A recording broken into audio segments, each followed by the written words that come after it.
Voilà, bonjour, mbote, bisika bozali. J'espère tout va bien, Nabanda Kunabino. Bonjour, bonsoir, je crois tout va bien. Et c'est Ngwezana Bomo Nabino. Et comment va Nanga? Est-ce que Nanga va bien?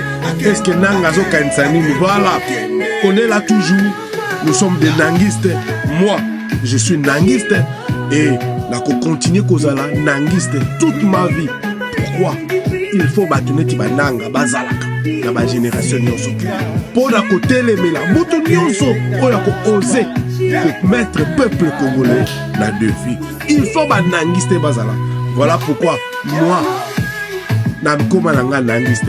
Je suis pas lumumbiste. Naza mobutistes qui sekediste naza kutukunate.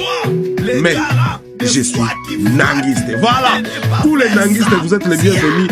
Et puis, Congolais, vous êtes les bienvenus dans la chaîne Oyo. Mbote. Babinzembo et Salara, Batou passe. Voilà, on est là, Lelo Tozali, le 25 avril. Voilà, je crois Bolandi, il fait une négociation. Et l'Obami, quel est partout? Batunio soubazo comprendre qu'est-ce qui se passe dans la négociation, dans l'andi analyse, dans l'andi batu. Donc confusion za makasi, na ba négociation oyo babi so que ça trêve. Oyo so babi ba signer ngo na Doha. Musu babi te ba signer kuna te. Donc papier musu ba signer na Kinshasa, musu ba signer na Goma. Est-ce que pourquoi deux papiers, pourquoi deux parties ba signer ba papier nyo sauté? Na papier 1-23, bato gouvernement ba signé, ceux qui ba signé te. Oyo nini kuna pe, ya gouvernement, bato 1-23, ba signé te. Donc, ba interprétation est belle. Na communication oyo, ya gouvernement, na 1-23. Est-ce que eza piège te? Est-ce que eza, pour ba diminuer, makasi, ya nanga misini te? Est-ce que eza te, pour na opinion ba longola ba kitisa batu esengo courage wana nanga zerango ya koya Kisasa parce que bobo sonate opinion lelo tokoti ata 45% ou bien 50% baza d'accord babi non nanga ya kaka 1-23 ya kaka même na ba Rwanda ba ya. Voilà, est-ce que ça stratégie a fatite pona ko bouger opinion? Après opinion tango kolemba fatia ko tourner makamuna été bobo sanate fati makama classe a ebité oh ni ayebi angote mais oyo ya ayebi manipulation na lokuta fatia ebiango. Mais est-ce que bananga ba yebi nyoso wana? Voilà, biso il faut te porter conseil na leader o biso to benga leader nanga. Voilà, conseil to PC yangwana il faut ça les kenge yangwana lobby na zeki na sengo lorsque na landa ki ndekolanga yi pero luara conseil a pesa ki na nanga. Donc na santé neti pero azolo bakati na ngai neti azolo bakati na ngai pour parce que lobby na zwaki ba pele belé bato katanga babengi bazolela babi mebi shop ezandeni. Donc, ceux qui n'ont pas besoin, ma soleil sili, nanga on continue soute.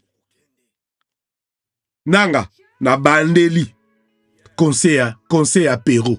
To banda wana va to poussana parce que to lobela na lingi to lobela ba négociation o ya flou, to lobela ba négociation à flou et puis to lobela gouvernement na ba américain bazo signer déjà ba accord, bazo signer. Mais bizarre ezawana maman la biso Thérèse Wagner azakuna les États-Unis. Il y a mystique fourmi pe la moni pe ministre affaires étrangères à Rwanda azape kuna bakozala bango misato. Nazo comprendre qu'est-ce qui se passe. Bon, ce qui contrat bako signer gouvernement congolais bako signer na ba américain. Alors pourquoi ministre affaires étrangères à Rwanda eko ça nini? Tokolobango meto ba tokosolo lango nyoso wana meto bandanano to bandana na conseil ya ndeko langa e Pero Luara oya pesi na Corneille Nanga to yokango to to limbo lango malamu to landande ko pero. Vous donnez ce que je vais analyser. Je voudrais ici lancer un appel pathétique à Corneille Nangaa. Monsieur de l'AFC, monsieur Corneille Nangaa, ça c'est un conseil d'amis. Faites attention dans ce que vous faites à ne pas négliger la température de l'opinion. Un travail important a été fait pour vous faire accepter dans l'opinion. Au départ, vous étiez des pantins, vous étiez des Rwandais, vous étiez de ceci. Aujourd'hui, les Congolais vous réclament. Le Congolais vous réclame. Battez-vous pour combler certains déficits. Ne prenez pas les Congolais pour des idiots. Ne prenez pas pour acquis les avancées que vous avez faites sur le plan de l'opinion. Vous ne pouvez pas vous engager dans les négociations. Vous ne pouvez pas signer même un papier de chiffon sans prendre soin de pouvoir organiser une communication à l'endroit de l'opinion. Vous n'avez pas encore réussi à entrer, à toucher au plus profond. Il y a encore des réticences aujourd'hui, des gens qui vous disent que vous êtes des Rwandais. Si vous résistez au niveau de l'opinion aujourd'hui, c'est parce que l'opinion en a marre de Tshisekedi. En fait, l'acceptation qu'a Corneille Nangaa aujourd'hui dans l'opinion, ce n'est pas un amour que les gens ont par rapport à Corneille Nangaa. Non. C'est le désamour et le désaveu que les Congolais ont à l'endroit de Corneille Nangaa qui fait que les Congolais se disent on n'a plus de choix, Nangangwa Yakaka. Vous ne pouvez pas laisser suspicieux la source qui vous soutient au niveau de l'opinion. Parce qu'aujourd'hui, pour les Congolais, vous êtes une alternative pour chasser Félix Tshisekedi. Si Tshisekedi n'était pas idiot comme il est, j'assume, si Tshisekedi n'était pas médiocre comme il est aujourd'hui, l'image du Rwanda qui est derrière Corneille Nangaa n'aurait même pas 1% de l'attachement des Congolais. Au fait, ce n'est pas un amour massif, un amour aveugle, non. C'est le désamour, le désaveu que les gens ont à l'endroit de Tshisekedi. Mais à côté, nous avons qui? Le seul que nous avons, c'est Corneille Nangaa. Mais quand vous allez vous afficher avec Félix Tshisekedi, je ne dis pas que vous avez signé les accords, je vais donner. Mais je vous appelle à mettre un peu d'ingéniosité, un peu d'intelligence dans la gestion de l'opinion. Parce que vous vous affichez avec l'ennemi des Congolais, l'ennemi pour lequel les Congolais acceptent de vous soutenir. Prenez soin d'expliquer à ces gens-là que nous ne sommes pas amis, c'est pour telle autre raison.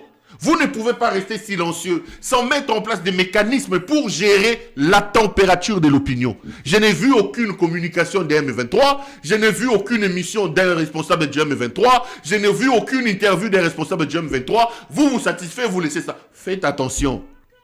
Faites attention. Faites très attention. Ne donnez pas l'impression. Voilà. Là, c'était notre Ndeko Pero Louara. Je crois que c'est clair. Batino Sobaebi, avant 1-23, à Kota, Aya, Tababandi Bitumba na bango. Opinion boyaki yango. Ba Congolais ba boyaki yango. Quelque partie kuna na Est, batuba, même kutu na Goma, batuba lingi yangote, même Tisikoyo. Même na Bukavu, bato ebele balingi yango te. Même na Goma, balingi bango te. Musala esalamaki. Musala esalamaki. Po Corneille Nangaa, 1-23, bato bandima bango. Baba kondima bango mwa muke muke. Baba ndeko accepter bango. Parce que choix ezate. Choix ezate. Na minute oyo, mutu azo kamba mboka, azali boma, azo boma mboka. Mutu azo dirige mboka, azo détruire mboka, azo boma mboka. Yongo peuple Congo baza na choix te. Toza bisika ko kimela te. Parce que Félix Tshisekedi a commis dictateur, et puis azo sani ko kangisa mutu nyonso ko meka koloba. Soko mekoloba kwi bakangi yo. O mekoloba kwi bakangi yo. Yongo na bato basiko na choix te. Place à kokime la batu, ba mone kaka, isa Nangaa. Batu ba kobeku, kondima même, ata même Nangaa zala ba Rwandais. Aya kaka. Parce que choix ezate. Martin Fayulu, bazo kokate. Katumbi, bazo kokate. Kabila, bazo kokate. mutu akome ko imposer na RDC na kati ya Congo, c'est Félix Tshisekedi. Voilà pourquoi tango nanga ye musale salami pour nos opinions. Biso pe to sala ki par na biso to contribuer pour na kombo ya nanga, pour na misala ya nanga, pour na koyesa ba congolais non azan ndeko na bino. Lelo bozui décision bokene ko solo la na Félix Tshisekedi eza mabete eza malamu, mais faut bo solo la nanga, il faut bo solo la na ba peuple congolais, bo solo la na bato bandimela kabino, bo beta li solo na bato bandimela kabino, bo sa bango eza ndenge nini, il faut bo solo la bo expliquer bato ma solo eza ndenge nini, est-ce que kopango eza boye ou bien ndenge nini, parce que et cause à la piège Félix Tshisekedi na yebi lelo na opinion Corneille nanga ezoya kombo na ezoya et cause à la Félix Tshisekedi akolinga nini akimisa na opinion, parce que Félix Tshisekedi na yebi soki abotoli bino maloba opinion batu balembi tango akotelema batu ba soutenir bino susu te 1-23 te et puis boko suka wana. Et puis Félix Tshisekedi ba stratégie na ye akoba kolanda bino tisuka, akoba kolanda bino opinion bakolemba parce que pour la nini bozo solo la te boche communiquer na bino conférence de presse césate pour m'expliquer ba congolais no tala to sali boy bato bazo kwa na biso bozala calme, bato bazo ndimela biso bozala calme, masolo eza bien, masolo eza kitoko, mais bolobi eloko moko te. Bokeba musalo yo ba congolais basali, musalo ba ndeko ebele basali ekuya na mai ay bato balemba ba perdre espoir, après lobby boko telema lisusu bato ba ondima binote. Tolingi cette fois-ci soki tokosila na Félix Tshisekedi ekendeti na suka kosila na Félix Tshisekedi sili pa pona nini kobanda makambo ya sika, kobanda mambo ya sika. Alors il faut qu'on profiter tango mafuta baloba nini tango poso ngulu eza moto, mafuta ngulu eza moto, faut profiter so ekoti malile koza mabe. Voilà, merci beaucoup ndeko Pero pour la nini, parce que Félix Tshisekedi mboka ezokufa, espoir eza moko 1-23 AFC, espoir eza moko kone nanga bosala misala bosolola na ba peuple congolais wana ekozala malamu. Botala mboka ndenge eza kokoma, botala mboka lolenge, mboka na bino lolenge ezali, botala mboka, tala camion ya policier botala. Toza na kabasele ya leni mokumbi na état ya ivresse ya makasi, tala esika asukeli azoyeba kutu teke ya matiao. Tozozela intervention baya kolongola biso eloko yango awa parce que enjeu mosusu ya kolongola yango na minute oyo eza te ezocreye biso embouteillage à vous bakonzi. Voilà, bomoni wana camion ya police mama zo yango bien policier mutu azokumba ngo kwiti asani na kwiti soni na mboka il faut to redémarrer mboka oyo na ba donner mususu, mais toko redémarrer mboka oyo te batunete Félix Tshisekedi gouvernement Félix Tshisekedi non il faut to redémarrer mboka oyo na ba donner mususu na bato asika. Voilà ndeko na ngai na ba négociation kaka oyo boyebi epekisama ki sesak oyo eza Christian Bosembe aboyaki kombo etangama 1-23 AFC batangama na ba télévision muto atanga kombo na bango. Discussion côté na plateau ya Christian ya ndeko na biso ya Top Congo Christian Lusakweno, parce que bango pe ba comprendre te siko bakosala nini bakolobela communiquer wana 1-23 ou bien bakosala nini panique bolanda extrait botala batu ba dirige biso oyo Christian Bosembele niéiste boyoka makambo ye moko alobaka et puis lelo RTNC batangi M23 sikoyo ba media mosusu batanga ou bien batanga te confusion tolanda na ndeko Kisia Lusako. Justement, c'est parmi les questions. C'est là. Est-ce qu'on a Thierry Gamundi?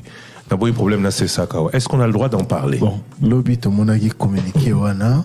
Et tangamaki na radio télévision nationale congolaise. Non. Soki bango ba buki mibe ko télébisoté. Le CESAC a dit toute personne qui va lire les communiqués de Nani sera suspendue. Est-ce qu'on a le droit d'en parler?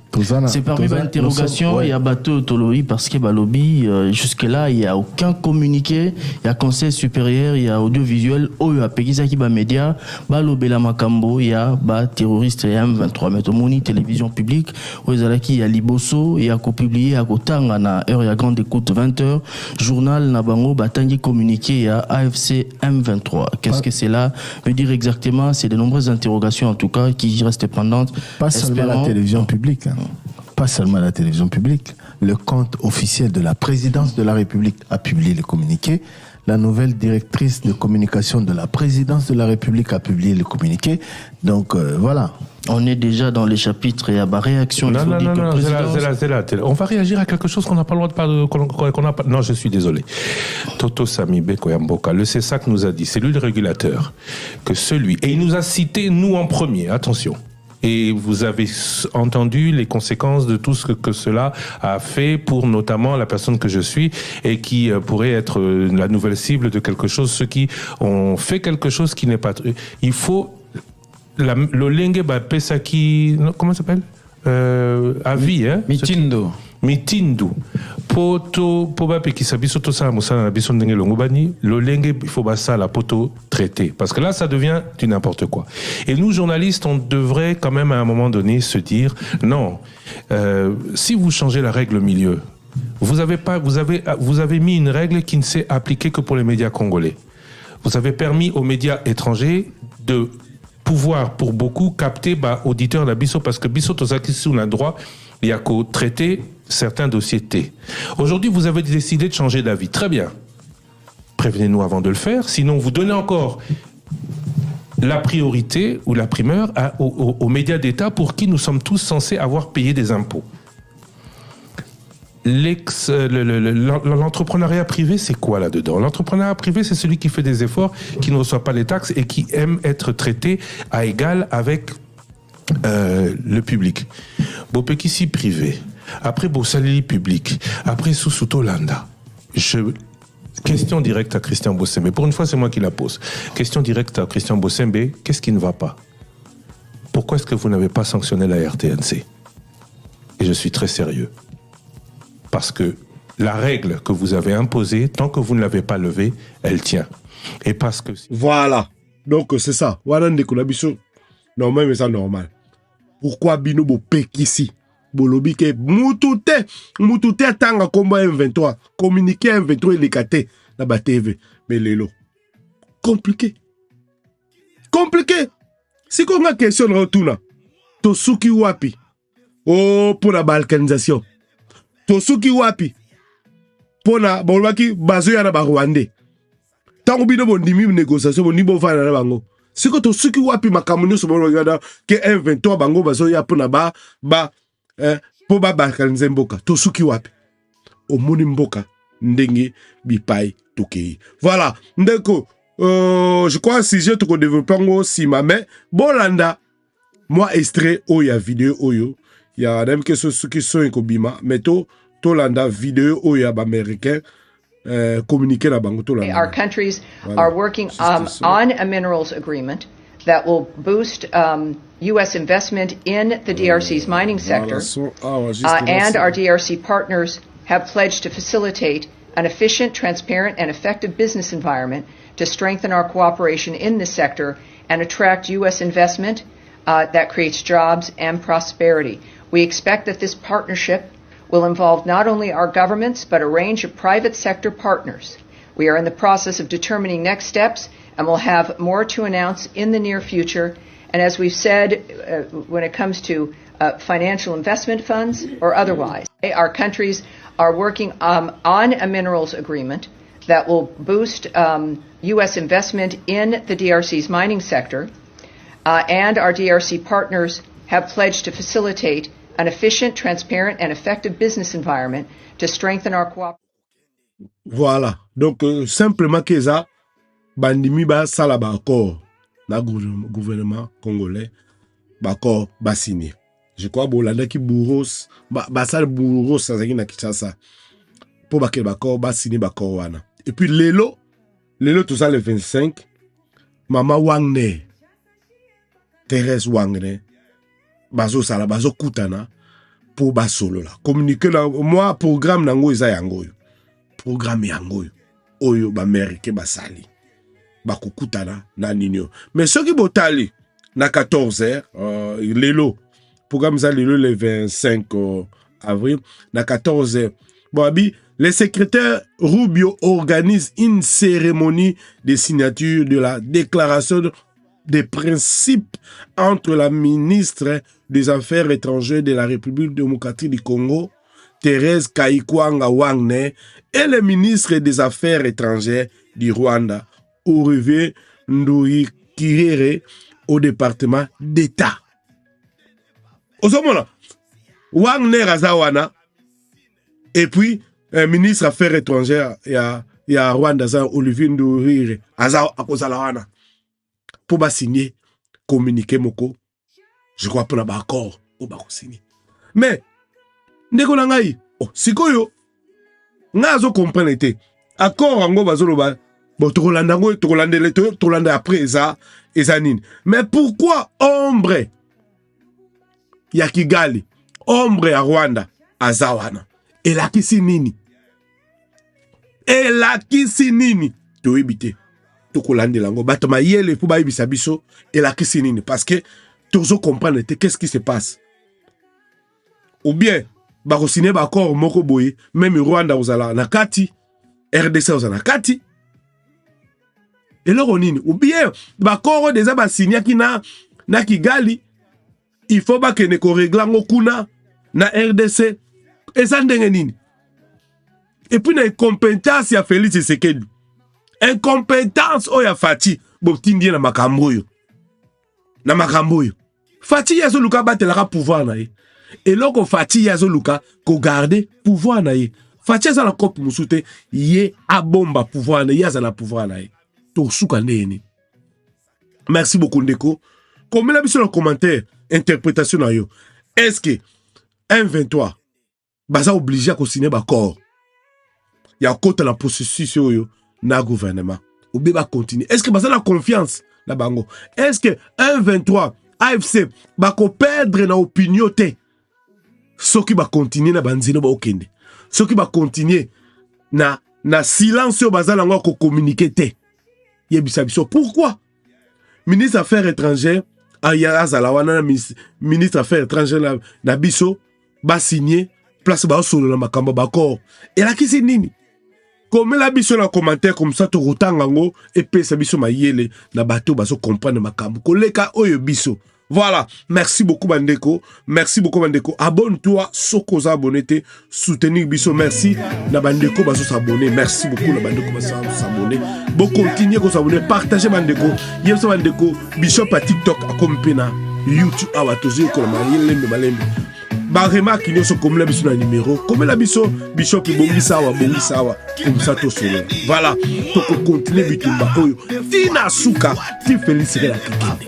Voilà, rôle na biso ba nangis les ali pour ko stopper batu nyoso oyo bazo détruire mboka batu nyoso ba tie mboka l'échec. Il faut ko stopper bango pour te bakende. Merci beaucoup ndeko na ngai, merci beaucoup. Partagez la vidéo. Toyo Kani, à la prochaine. Bye bye.